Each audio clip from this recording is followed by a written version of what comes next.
The Detroit Pistons are a team that are flying under everyone's radar so far this offseason.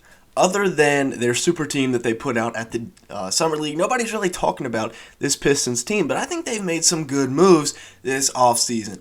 Cade Cunningham, Jaden, Ivey will be back in the backcourt. We only got to see them for like 19 games, and those were Jaden's first 19 games in the NBA before Cade went down with injury. Asuar Thompson is going to be really fun to watch. It's going to be exciting to see what they do with him, what Monty Williams, the new coach, decides to do with him. They also have Marcus Sasser, Monte Morris, and Joe Harris. We saw a little bit of what Marcus Sasser could do at the Summer League in that 40-point explosion. So yeah, make sure you stick around for the full video because we're talking all things Detroit basketball. Make sure to like button and leave me a comment down below. It really helps us out in the YouTube algorithm. Now let's go ahead and get started. But first, if you're not subscribed to the channel, there is a 97% chance that you are not. Go ahead and hit that subscribe button. Turn on the post notifications. This is the place you want to be if you are an NBA basketball fan. Now, with that being said, let's go ahead and get started looking at the draft, looking at Asuar Thompson. And like I said, he is super intriguing because the upside is there. This was one of the best draft classes in recent memory. I don't know if we're going to see him play small forward. I don't know if we're going to see him play shooting guard. I don't know if we're going to see him play point guard because his passing was a little bit underrated due to the fact that Amin was always the point guard, but he has shown very good signs of playmaking. He's got ideal length, height, athleticism. The big question, can he develop a jump shot? If he can develop a jump shot, like we see right here, and this was 2 seasons ago, if he can develop a jumper, this man will be absolutely nasty in the NBA. If he can't, then I guess he's just going to be another role player. But if he can develop a jump shot, you're going to be looking at a top 25 player in the NBA down the line, I feel like. And then you also have Marcus Sasser, who is a tough shot maker. He showcased that both at Houston and in his 40-point explosion in the Summer League. 16.8 points per game, 3.1 rebounds, 2.8 assists a night, and he wasn't really having the best Summer League in the world until that 40 bomb. As a matter of fact, he was having a pretty rough Summer League, but 44% from the field, 39% from 3, 85% from the line. He's a very good shooter. He's got an NBA, got a pro scoring bag, and I think he can help out this Pistons team. Maybe not from year one because they have a lot of guard depth now with Monte Morris, Killian Hayes behind Jaden, Ivey, and Cade Cunningham. But down the line, I think Marcus Sasser could be a big-time help. Speaking of Monte Morris, looking at the trades that the Pistons did this offseason, Monte Morris is an elite-level backup point guard. Now, people are saying, don't forget about Killian Hayes. Killian Hayes is still good. Why are you hating on him for no reason? This man is just flat-out better. 10.3 points, 5.7 assists, 3.4 rebounds. He might not be as good as Killian defensively. He's solid defensively. Maybe not as good as Killian. Killian is an elite defender. But on offense, I mean, he is so far ahead of Killian Hayes. It's not even funny. 48% from the field, 38% from 3, 0.8 steals. Killian's just allergic to scoring.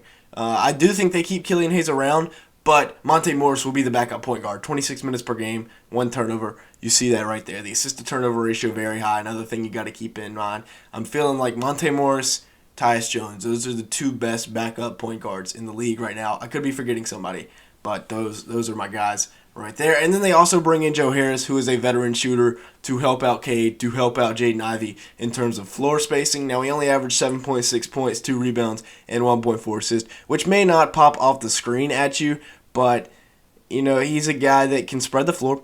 47% from the field, 43% from 3 on 4.5 3-point attempts a game. And he's also a guy that you can come into the locker room and provide a good veteran presence. He only played 21 minutes a game last year, so that's why some of those numbers were, down a little bit. But Joe Harris is another guy. I think both those trades can really help them out in the long run.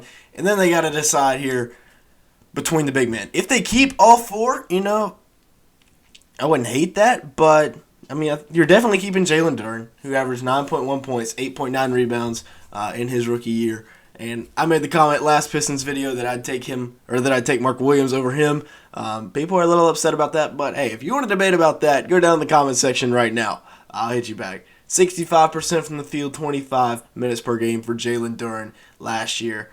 In what was, like I said, a very solid rookie year. An assist, a block, and 0.7 steals in limited minutes due to the fact that he was a rookie. And then Isaiah Stewart, stewed down in the paint, another big guy, 11.3 points and 8.1 rebounds. Stewart, Bagley, and Wiseman all basically have the same numbers. It's kind of crazy in the same minutes. So we'll see what happens there with that rotation. But Isaiah actually shot 4 3-pointers a game, which is promising that he is trying to move his game out beyond the arc. 33% from 3 is not exceptional by any means, but at least he's trying. 0.7 blocks and 1.4 assists there for Isaiah Stewart in 28 minutes per game. Now, these are the guys that we're kind of on the fringe about. Do you want to keep them or do you want to move them while their value is still somewhat high? James Wiseman, who they brought in at the deadline, I still do not understand why they traded Sadiq Bey for James Wiseman. That makes zero sense to me, a team that desperately needs wing depth. But Wiseman averaged 12.7 points and 8.1 rebounds last year while he was a Piston. 24 minutes per game, 53% from the field. I was shocked that he didn't fit on the Warriors. I thought that was going to be, a match made in heaven. Turns out Kevon Looney took his minutes. Marvin Bagley, 12 points a game, 6.4 rebounds for him. Another guy, they recently extended him 3 years, about $35 million, so now he's down to 2 years. But 24 minutes a game, 53% from the field, almost identical to James Wiseman, like I said. And then another logjam they have log jams at the point guard spot and at the big man spot, but, well, not really a logjam at big man. I mean, you got 4, so you can run them in a rotation. But, I mean, these 5 guys right here are competing for 2 spots. So one guy's going to be the odd man out. In my opinion, it's probably going to be Marcus Sasser. He will probably be the backup. I don't even know. Probably in the G League. Alec Burks is going to be the backup 2. So Killian and Monte Morris are going to be battling it out for the backup 1. And like I said, Monte Morris is going to win that battle all day long. Looking at the starting lineups here, I said this in the last video and people kind of agreed with me. You don't draft somebody in the top 5 and then sit him on the bench unless you're the Houston Rockets for some reason and you want to go out and pay somebody $130 million to start instead of your number 4 overall draft pick.